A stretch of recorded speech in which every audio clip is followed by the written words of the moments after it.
community moved into the world of democracy. But I don't want this to be a serious historical lecture. I also call it Mandela Memories, because I want to tell you some stories which I think are what we would call living history, and I don't want them to be forgotten. I want to pass them on to you, and so that you can pass them on, and that we will remember what was a golden time, and I hope that we will all enjoy them. I have to also apologize to say I'm not a historian. South African Jewry is full of good historians, lots of them.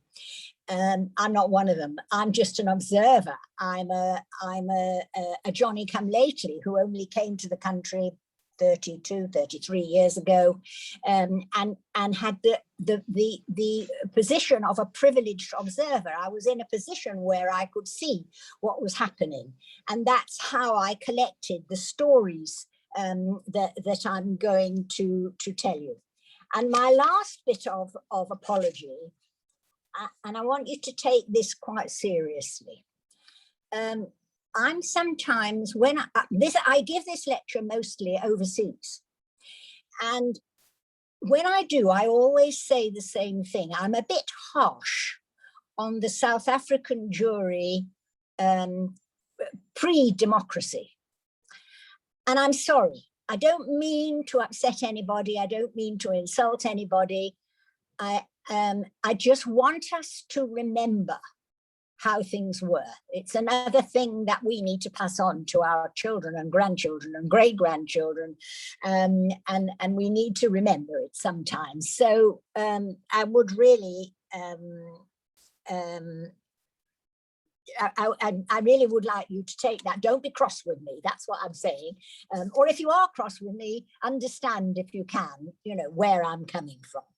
Right, so let's start at the beginning. First of all, an answer to a question that lots of people ask me to start with. How did we come to South Africa in the first place? Whatever possessed us to leave our comfortable life in the UK, where my late husband was the communal rabbi in St. John's Wood, which was a very auspicious suburb in London, and it looked as if he would settle himself there for life, and all of a sudden South Africa appeared on the scene. Where was South Africa? 6,000 miles away to the south. We knew quite a lot of South Africans and we knew a lot of geography, but we didn't really know that much about it. So the question which often arises is, the second question, how do you become a chief rabbi? So I'm going to share that with you because lots of people don't know. And I think it's something that we all ought to know. All of us that are interested in the organization of community, Jewish community, probably want to know that. You get headhunted. Somebody in some part of the world or near you or far from you suddenly thinks, that guy would make quite a good chief rabbi. We've got a vacancy coming up. Let's investigate. And that means that you are put in this very strange position of being handled by what I call lay communal leaders, people who are not rabbis, often not particularly observant Jews, but are interested in the future of Jewish communities, and suddenly find their eyes on somebody or other whom they think will preserve the future of their communities. And that's exactly what happened. That there were other candidates in the field. Three gentlemen from South Africa who thought they were right in the sort of chief rabbi they were looking for, came to London, scouted around, and to cut a very long story sideways, in the spring, I beg your pardon, of 1987, we came to have a little tour around, to have a look at you, have a look at the community, have a look at the country, have a look at the institutions, and so on. And that was how it began. Well, and then the thing I remember about that trip was that people were so nice. Everybody was absolutely lovely to us because everybody wanted us to come. They wanted him to be the chief rabbi and I would do to tag along. It would be fine. And our family were not planning to come with us because our boys were at university, and the only other person was my late mother of blessed memory, and she was prepared to come and go as it suited her, and so she did for a great number of years and just loved it here. Was glad to go back to England to get a bit of peace, but she enjoyed the life with us here very much indeed. She was here for 6 months of every year for many 10 years. So that was it. So we came at the end of 1987. And what did we find? We found a state of emergency. We found the world up in arms because Pick Butter had just made his speech about South Africa continuing on its own path and not changing for anybody. And we found a Jewish community quite quiet about the situation, but supportive of the status quo, which we found very strange. Now, let me first of all perhaps explain what I mean by that. Why were they like that?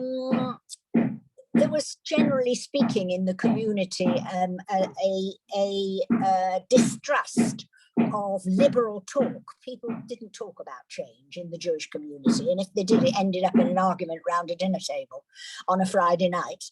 There was enormous fear of physical violence, not only personal but institutional. The community had established itself extremely well with organizations of every kind, as you know, and there was a fear that may not last. And there were economic considerations because people had just settled themselves after years of economic problem. They had built businesses, they had joined the professions, they had established families, they were looking after their elderly.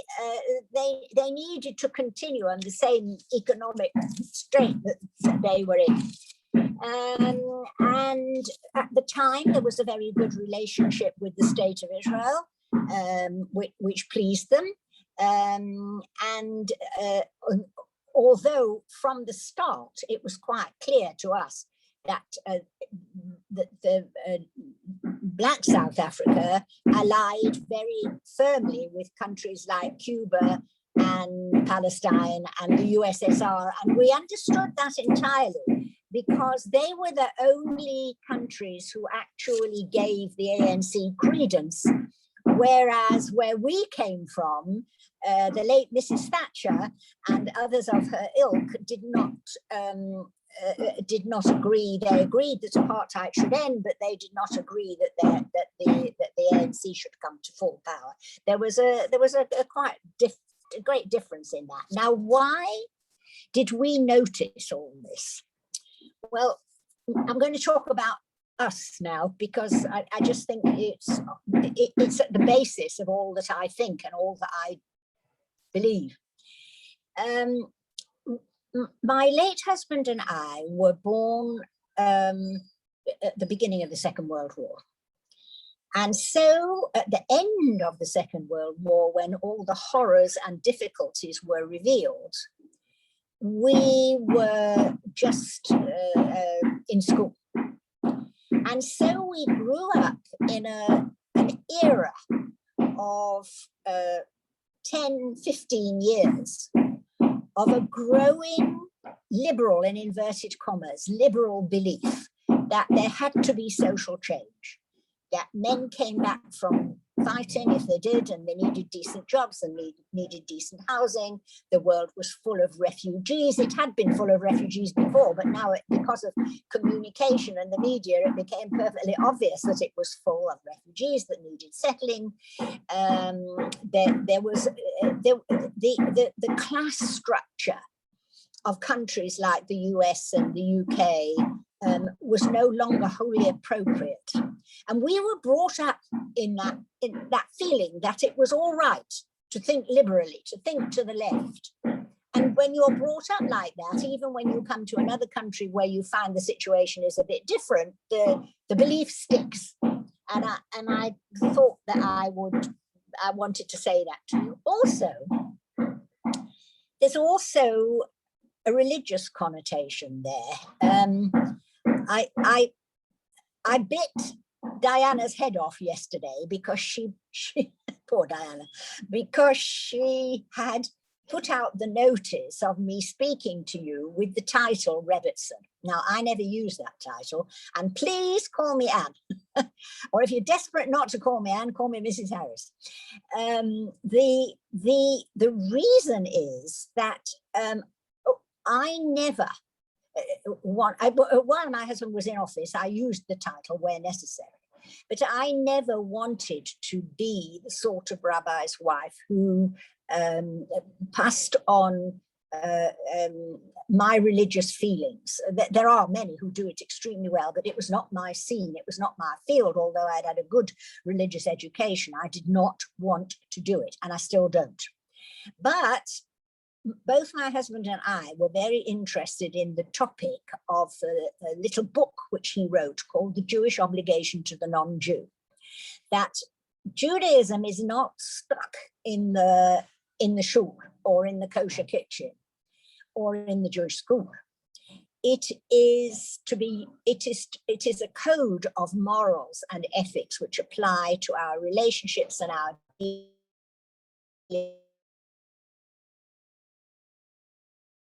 every single person in the world, example through the Bible, through all the religious writings, and it was something that was ingrained in us.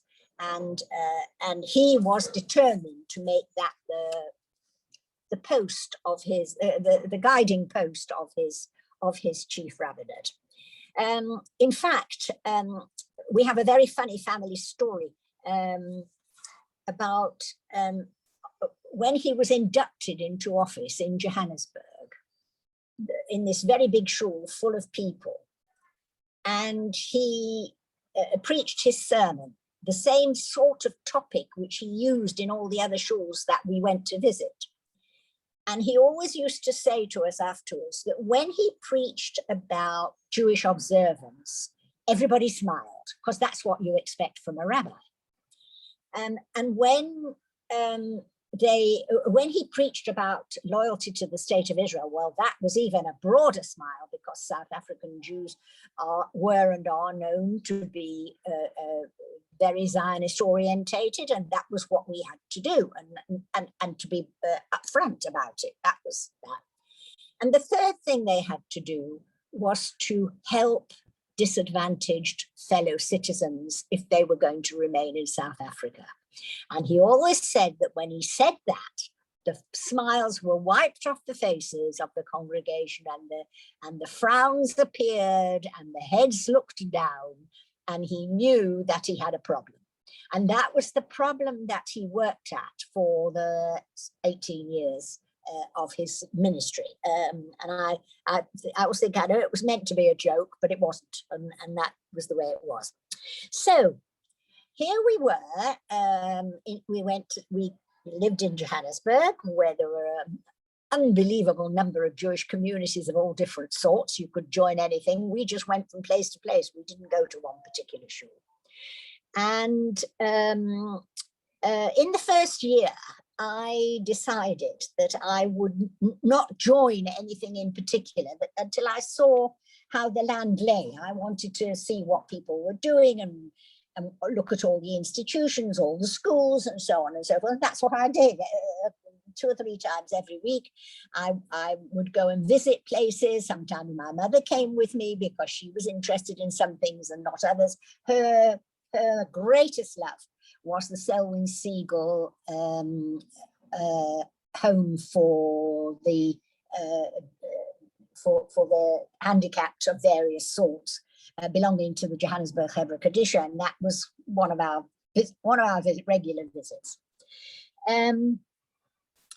And generally speaking, I found that everything was wonderful. It all worked beautifully. But there was no relationship between the community generally. There was no relationship with the outside community. People knew that the living conditions were poor, and the education was poor, and the medical attention and so on. But nobody really thought, nobody actually knew Black people.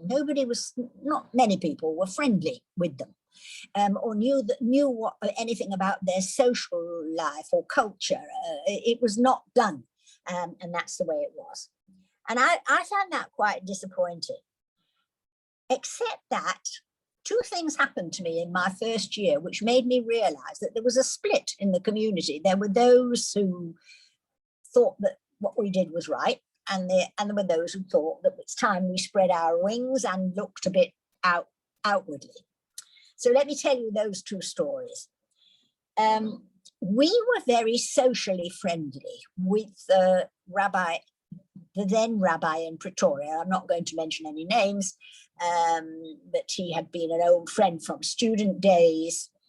And one day his wife phoned me, and she said, my husband and I would like you to come to us to lunch in Pretoria, just you, nobody else. So I thought, why? What is it all about? No, she said, he wants to discuss something with you. So off I went, and what he wanted to discuss with me, that I had been offered a job at Wits University. I'm a lawyer by profession, retired now,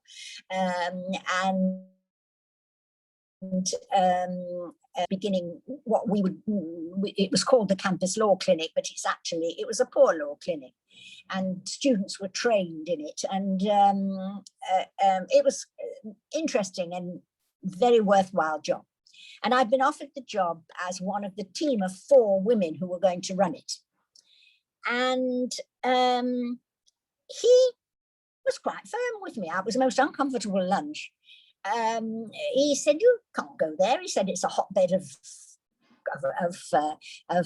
difficulty and of revolution, and you'll mix with Black people all the time, and it's not nice, and it's not nice for the community. He went at me hammer and tongs, and I smiled politely, and I drove back to Johannesburg from Pretoria, and I made up my mind that much as I liked him, that I was going to ignore him, because I didn't think his arguments were right. So that was my first story. But my second story showed me that maybe there was a flip side.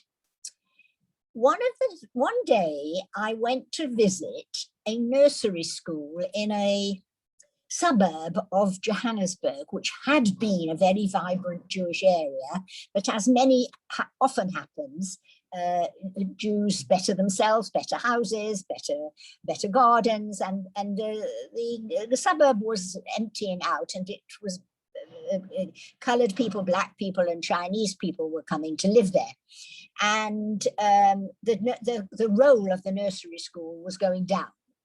So the head teacher, who was an exceptionally sensible and liberal-minded lady, began to open her doors to children of other races.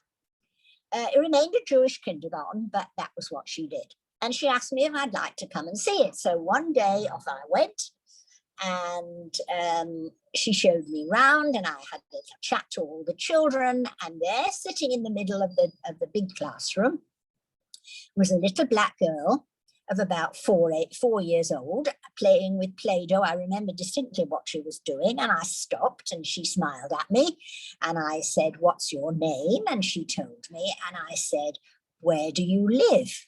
And she said, she paused for a minute, and then she said, "With Zayda Cohen."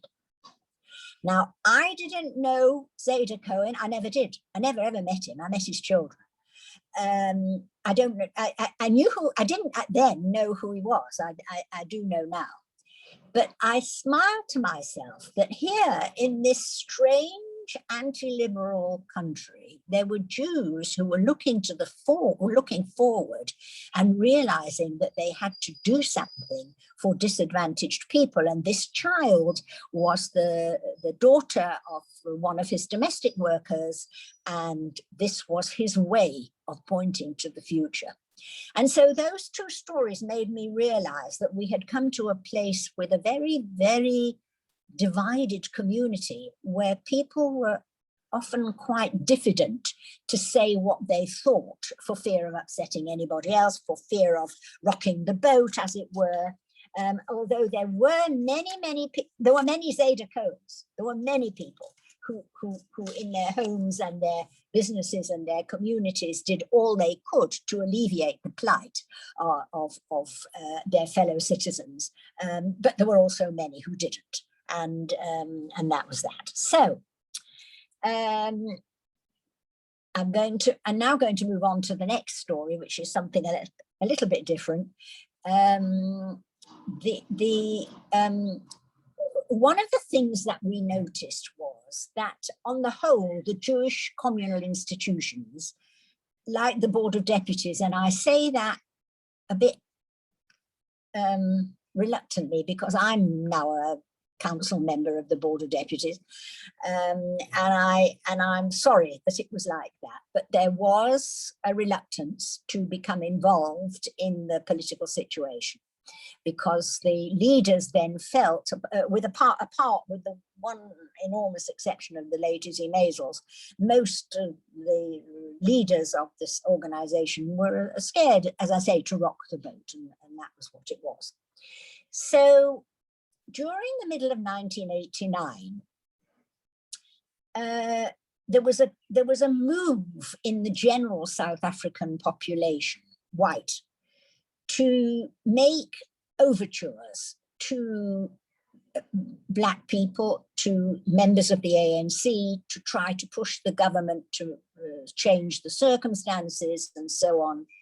And among those, I won't go into all the details because it takes too long, but among those, there was an organization called the Five Freedoms Forum, of which there were quite a lot of Jewish members. Many organizations were making plans to meet with Black South African citizens who were in exile. And they couldn't come to South Africa, but the South Africans could go to them with difficulty, but they could. Anyway, to cut a very long story short, I ended up not really representing, only as an observer of the Jewish community in the middle of 1989 in Lusaka in Zambia, at a meeting of 100 white professionals, communal leaders, religious leaders, civic leaders, business people, with 100 members of the ANC in exile. It was a weekend, and the reason I went, over Shabbat, it was difficult for my husband to be away, but for me, it was a possibility. So I went, and I have to tell you, I didn't know what I was going to find, but what I did find, I found very moving. That there was this attempt between the two groups to find one another, the sadness that they had not been able to communicate with one another for so many years. It was a very interesting thing to be an observer, and I did. And also among them, there were a small number, not a handful, of Jewish activists, some of them living in South Africa, who were not actually members of the ANC, and many of them who were in exile. In the first lot, of course, who lived in South Africa was Helen Suzman, and in the other lot who were in exile, there was, for example, Joe Slovo. There were a handful, two handfuls maybe, and what I found was that they sought me out. I didn't go looking for them. They came looking for me because it was Friday night. And what was I going to do? And I said, I'm going up to my room and light my candles and eat my dinner that I brought with me, including making kiddush. And they all laughed, you see. And one of them said to me, when we come back to South Africa, will you make one for us? And I said, of course I will.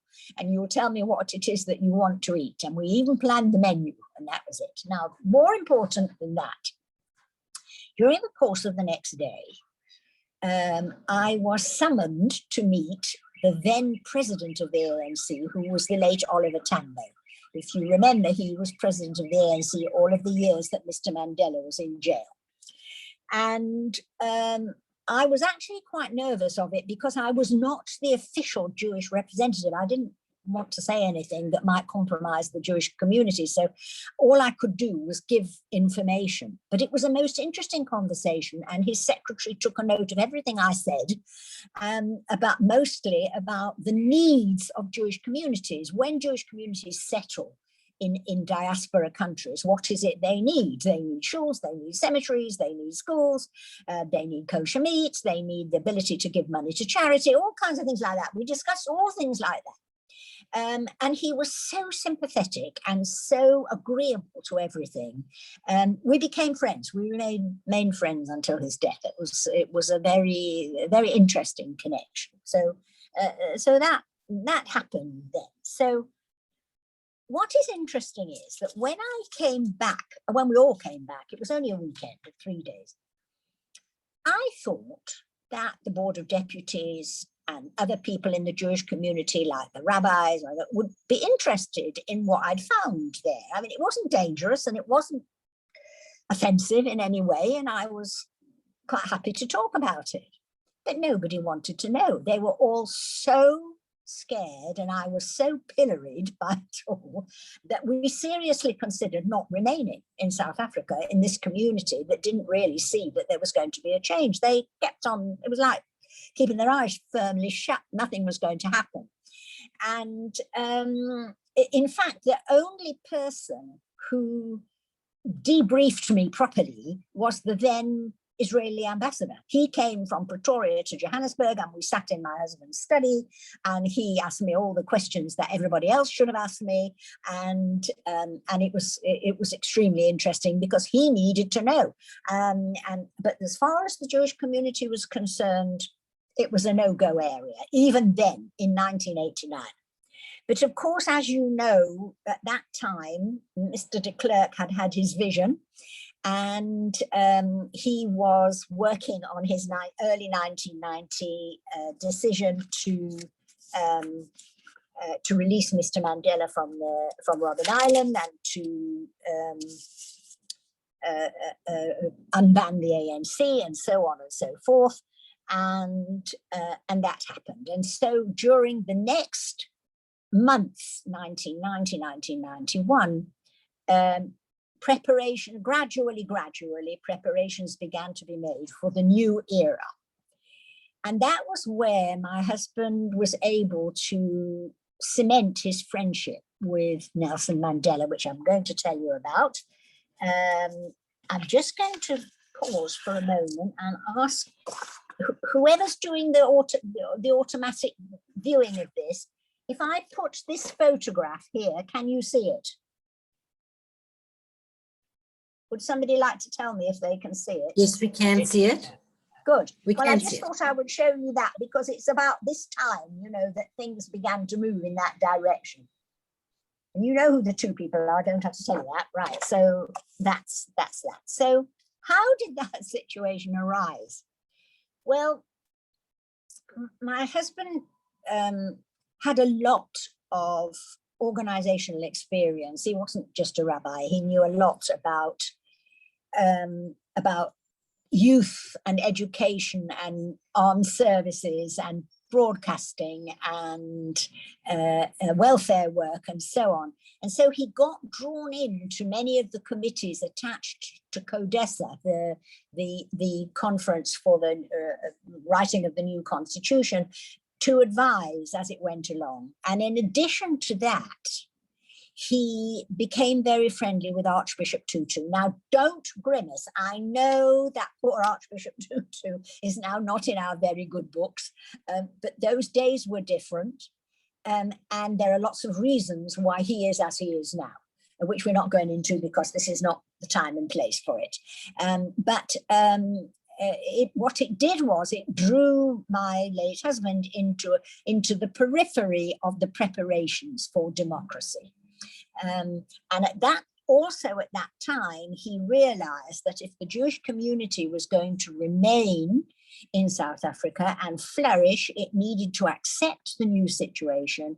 And as a result of that, he and the late Bertie Lubner, whom some of you may remember, were absolutely determined that they would start a proper movement of cooperation. And it was then called I can't remember what the first name was, Ma Africa Tikkun. It's now known as Africa Tikkun, and it still works in that same province in the alleviation of poverty and disadvantage for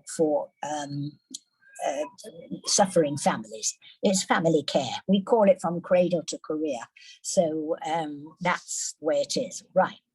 Now, what I wanted to tell you was another of my stories. When Mr. Mandela, we used to call him Madiba, when Madiba came out of jail and went to the house in the Western Cape near to the prison there where he spent the last few months of his imprisonment, and eventually went to live in Johannesburg, to prepare for his presidency. It was a long period of preparation.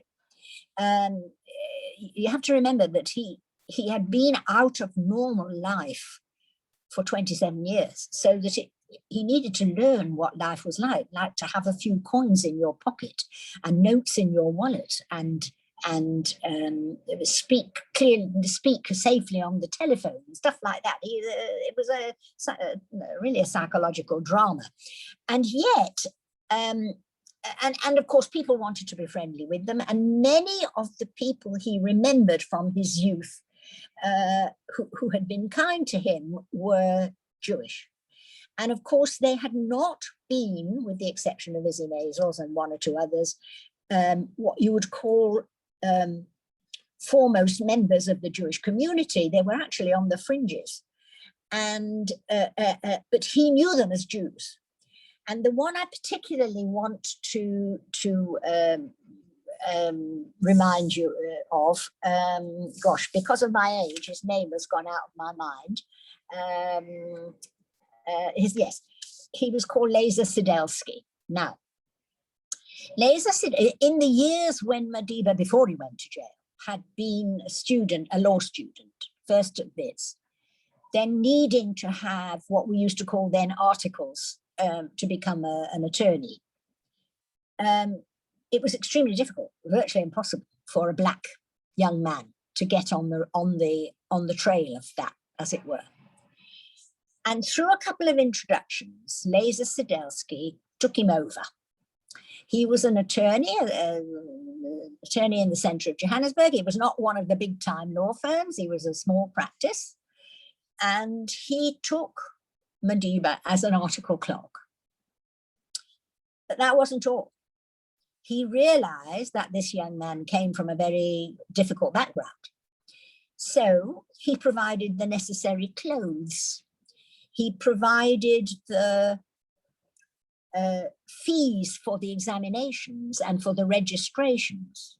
And perhaps more important than anything, when Madiba worked in the office with the rest of the staff, who were all white, they were told that when tea was made, he would have tea in the same cups as them, and the black cupboard for cups was abolished. And that was the start of the turning of the Jewish community. I often used to look at Leza Sidelsky, who was such a small, unassuming man compared with many of the people who eventually joined the Mandela support group, and thought how amazing it was that he was actually the savior of the Jewish community. And that's a story which I don't think should ever be forgotten. But there were many others There were Jews who supported and who came into the government. Joe Slovo, I've mentioned, Albie Sachs, Helen, of course, who was completely outstanding, Jill Marcus, and then in the legal profession, there were many who helped him, Arthur Chaskelson, and in arts, Nadine Gordimer, and Ali Bacher in sports. There were many people who came forward and showed their true colors and who were prepared to befriend him. And he actually really warmed to that and had this affinity with many of his Jewish friends. Now, time is getting on, and I want to leave a few minutes for you to ask questions if you want to, or you want to scream at me. I've got a thick hide. I don't mind if you shout at me. But I just wanted to tell you one or two more stories about this. And there's so many of them. It's really a question of picking out what's really the best story. What really are the best stories? I just wanted to look if I could find number 6. No, I've told you about the Jewish connection, that's fine. Right, so the other thing which drew my late husband into this advisory circle, if you'd like to call it that, was actually the starting of the interfaith movement. And the person who pushed this interfaith movement was Archbishop Tutu. It was entirely due to Archbishop Tutu's friendship with Madiba that at Madiba's inauguration, if you remember, instead of having one person speak, 4 clergymen of 4 different faiths either gave a little sermon or read some readings from their scriptures, and that was what my husband did. He used these important quotations from Isaiah, which everybody really understood and were very keen, including Madiba, who enjoyed them, and that's when that sort of photograph was taken in those days. The other thing that that Archbishop Tutu did was, Madiba was not a religious man. He had been brought up as a Methodist in the missionary type schools. He was a man of faith, but he wasn't practicing religious. But so during his first years in Johannesburg of freedom, when his marriage to Winnie broke up, he was actually quite lonely. It's quite difficult to create a normal social life when you've had 27 years locked away. And he met Graça Machel. Graça was the widow of the Samora Machel, who had been the president of Mozambique and who was assassinated in a plane crash. And so they were both alone, and they were kindred spirits, and they became very friendly. And for many years, they spent a lot of time together, either in her house in Maputo or in his house in Johannesburg. And when Madiba was approaching his 80th birthday, Archbishop Tutu persuaded him that as president of the country, it wasn't fitting to be living with a lady that you weren't married to. And he persuaded him to marry her. Well, I don't think it was very difficult to persuade him, but anyway, it was agreed, but it was kept secret. And so 6 months before the date, Madiba approached my husband. He just phoned him on his cell phone. They had exchanged cell phones. And he said to him, I want you to put down the date, July the 18th, because it's my special birthday and I want you and your wife to be with me to celebrate. And my husband looked at his diary and he realized that the 18th of July that year was a Shabbat. So he explained to Madiba that we couldn't come, but that, you know, we were absolutely delighted he was going to have the special birthday. And then Madiba said to him that there is something else going to happen on that day, which I want you to be there. And he said, leave it with me, he said, if you can't, I am going to organize something on the day before. And so on that Friday night, the 17th of July, when Shabbat was in very early, 5 o'clock, I think, something like that, we drove to his house and were admitted in secret and shown into their sitting room. And they came in together, beautifully dressed, as if they were dressed for a wedding. I'll never forget what she wore. And we had taken a little present, and my husband, we exchanged pleasantries, and then my husband explained to them the significance of the chuppah, being the home that they would make together. And then he said, I can't marry you because this is not the time and the place and you're not Jews. But he said, I can bless you. And he took them into the window bay of the room and he blessed them. I was in tears. I can tell you, I can still remember I was weeping. It was so moving. And that was and then by this time it was like 10 minutes to shore. So we slipped out and drove around the corner to the nearest shore. And I had my candles in my pocket and I lit them in the shore kitchen. I remember that.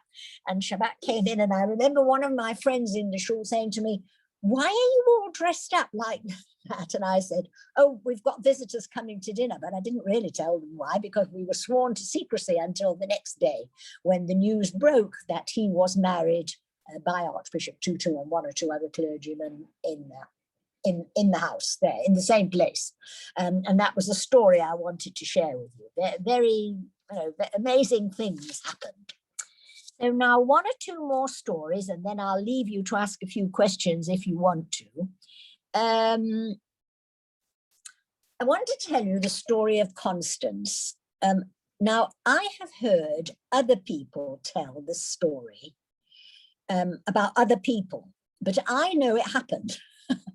Because Constance was my housekeeper for many years, and she also helped me look after my mother. And I trusted her implicitly.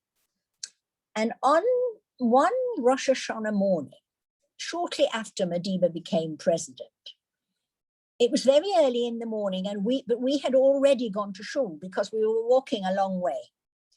And the phone went, and Constance answered the phone, and a male voice said, may I speak to the chief rabbi? And Constance said, very uppity, no. She said, first of all, he's gone to synagogue already. It's their new year. And he said, even if he was here, he wouldn't answer the phone because he doesn't use the phone on Sabbaths and festivals. So the voice said very nicely, oh, I know that, he said, and I'm sorry I've missed him, but would you please tell him I phoned to wish him a happy new year. So Constance said, and who are you? And he said, I'm Nelson Mandela. And she was quite shocked by that at first. And then he said, who are you? So she said, I'm Constance Balintaba. And he said, do you live in the household? And she said, yes. And he said, do you like them? Oh, she said, yes, it's a lovely job. I like it very much. And I look after Granny. And she said, and he said, where do you come from? So she told him she came from Lusikisiki in the Transkei, as it was then. And he said, well, that's very funny. He said, because I come from just down the road from there. So he said, we're neighbors. And they went on chatting. Well, Constance never forgot that. And I've heard from many people that that's how he was with everybody. If he liked you, he was on the same level as you. He wasn't a pushover. If he thought that you were trying to create friendship for a reason, then he backed off. But when people were genuine, then that was the way he was. One more story. I still remember the assassination of Chris Harney and how on that occasion, Marlene Bethlehem was then the president of the Board of Deputies, and she knew how to behave and how to deal with it. And we took shiver food, if you can excuse the expression, and visited. And I remember that being quite upset that the local community near to where he lived, Jewish community, was extremely concerned, not about him and his wife and his small children, but that they were worried that there would be something would happen to them, that they would receive the backlash of what had happened. I remember being quite shocked by that people thought very much of themselves. Two more things to finish with. I don't know whether you remember the late Joe Slovo. He was a quite remarkable man. He was an atheist, but he had a Jewish identity that could never be taken away, and loved to talk to us about it and about his boyhood in Lithuania. And when he passed away, he wanted to be buried. He didn't want a Jewish burial, but the powers that be wanted the government wanted, because he was Minister of Housing then, wanted Jewish input into the funeral. So my husband explained that he couldn't go to the graveside, he couldn't partake in a religious ceremony, but that if there was a rally beforehand where people would speak about Joe, he would be happy to do that. So he did. And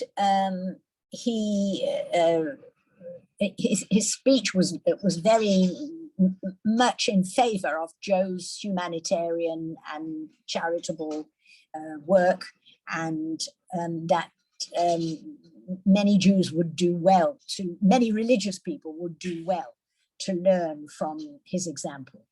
Well, I'm afraid he got a lot of hate speech. A lot of people just thought that was very bad indeed. In fact, the story went round for years that the Beth Din had actually forbidden him to go to the rally, and he'd ignored them. I actually believe that they said they forbade him to go, but they didn't really, because it was the right thing to do. That was that. And that last thing I wanted to mention to you, of course, was something that we all ought to remember. We need to remember it.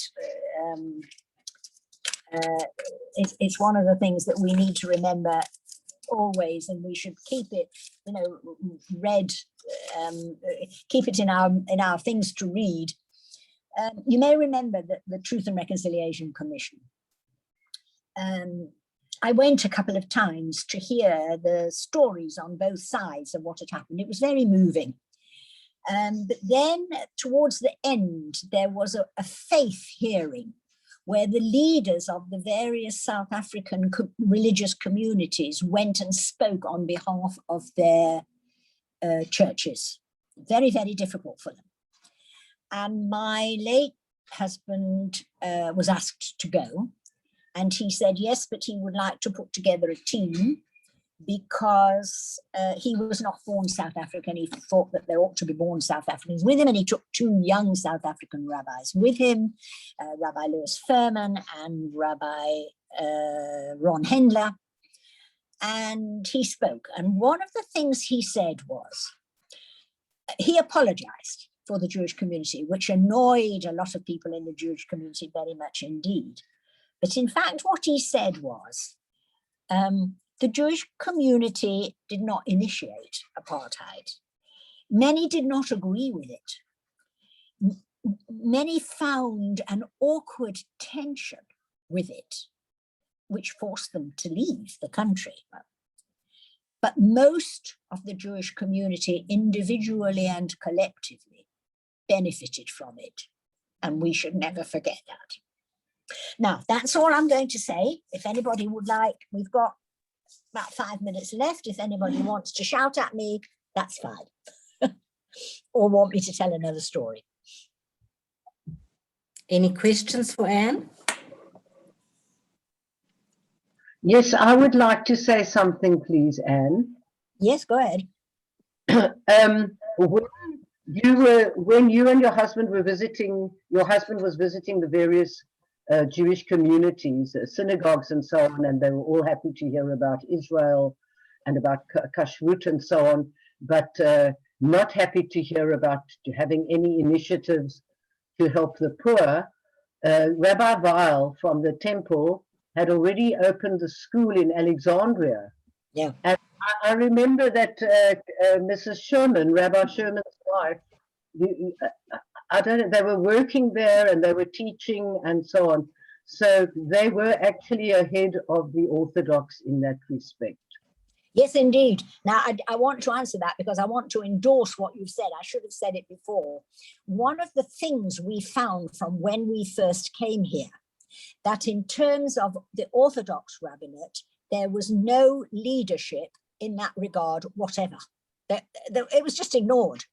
Whereas the progressive shuls, both in Cape Town and Johannesburg, had already begun, and also in some of the country communities.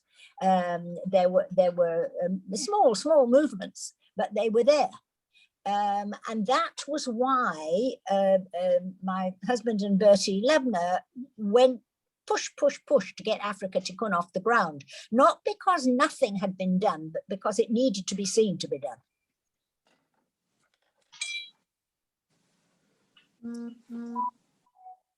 Anybody else want to add anything or ask any questions? Philip? I just say to Anne, thank you for this extraordinary talk, because it is necessary that we all think and recontextualize what we chose to see and what we chose not to see. And I think one also has to see it in perspective of other countries at other times. I think that's why, for instance, the Holocaust Center is doing such a great outreach work in presenting things in a more, in a broader. People use it's already 25 years. Why can't they just get on with things? Why do they? It's very, very difficult. We are more than 70 years past the Holocaust, and we're still dealing with third generations dealing with those memories and those dislocations. So I think it's very important that you remind us about these things and that you have the courage and the honesty to be able to do it. And even if we do get annoyed, if some people do find it, it's more a case of discomfort rather than facing up to some of these facts. But I think, as was pointed out by yourself and now by Hilda, there were lots of people, even in the movements. I know that the rabbi of Sea Point Shul was not very much appreciated for taking a stand in the march. So there are wonderful stories that we can be proud of, and also things that happened by the way. So thank you for making us rethink and giving us another perspective, which I think is very, very important. And thank you for being with us. It's very, very important. Absolute pleasure. And keep up the good work. I think it's wonderful what you're doing. Really good. I wish I had more time, particularly getting involved in communal politics and Africa Tikkun, and so it all takes time. May I please say something else? Can I just hang on a second? There's something in the chat from Carol Marks. Thank you, Anne, for sharing this rich tapestry of your reminiscence and anecdotes. It has been fascinating to listen, to hear you, and to hear every word. Thank you, Carol. Thanks, Carol. And may I please say something else? Can I go ahead? Yes, you may. I'm just thinking of Malema, whose big gripe is that his mother was a maid working for a white family. And, you know, when I think that in Europe, white people work for families. In Israel, Russians came and often very well educated, and they worked as, and in fact, a South African friend of mine who immigrated to Israel started off working in somebody's home. So, yes, many refugees. Yes. No, I've got a friend who went as she left South Africa, and when she couldn't get a job at first as a teacher. She subsequently has got a doctorate in Israel, but she started off working in somebody's home to earn some money. But this Malema story that his mother was a maid, and that's his big gripe against whites, I mean, apart from other gripes, I think is appalling. You know, when you talk of Constance and so on, you know, and you get my point. Yeah. Thank you. Yeah. Yeah. Yeah. Yes. Yeah. Yeah. And yet, I have to say that I know white people who really went over and above their duty to look after the children of their Black employees and their children.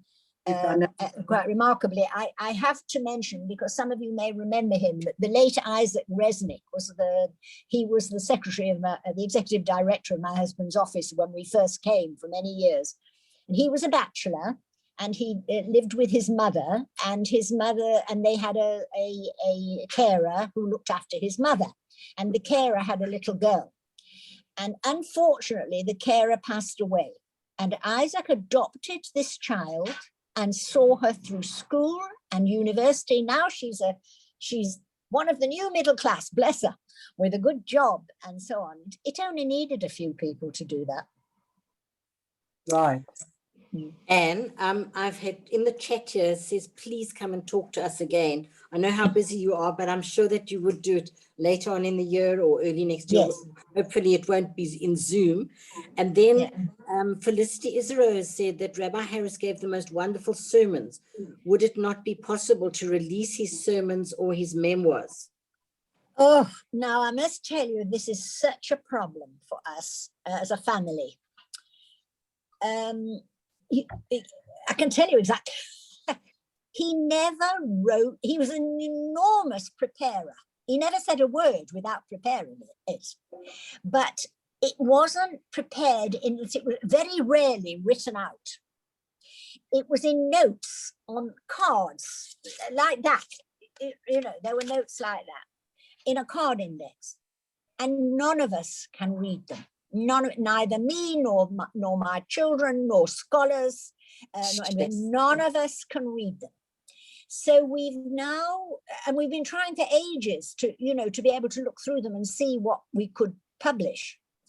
But we've got an idea now with newfangled technology that we might be able to get it online. But I'll keep you posted. The problem is it's got to cost quite a lot. But we've got that in mind. It's a common discussion in family problems, and that's that. So, but none of us could ever read his writing.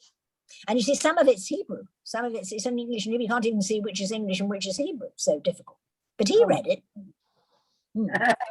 He sounds as a medical doctor. Yes, exactly, like prescriptions, exactly. I never understand how the chemists can read what the doctors have written. Anyhow, thank you so much. It's a pleasure for being with us.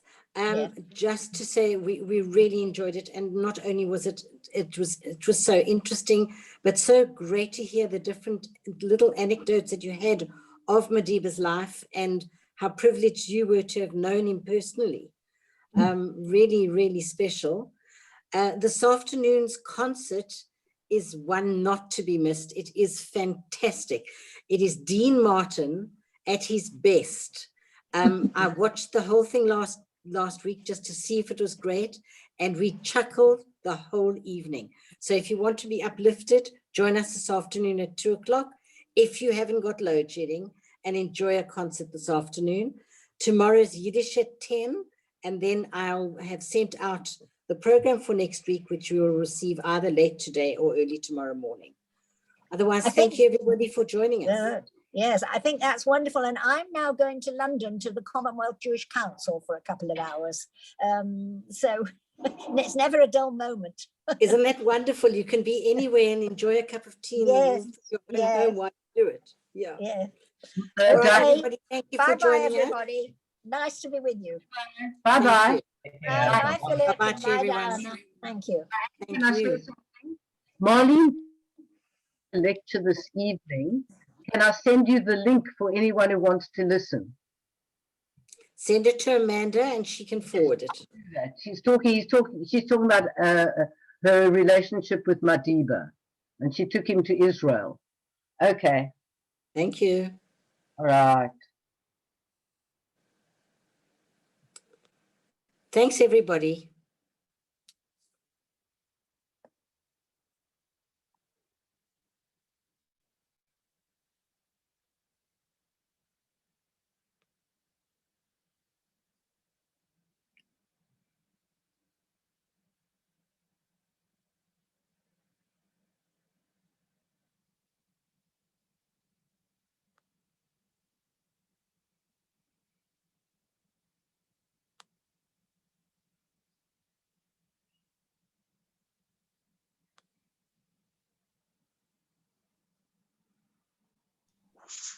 Anna, I think you can stop recording.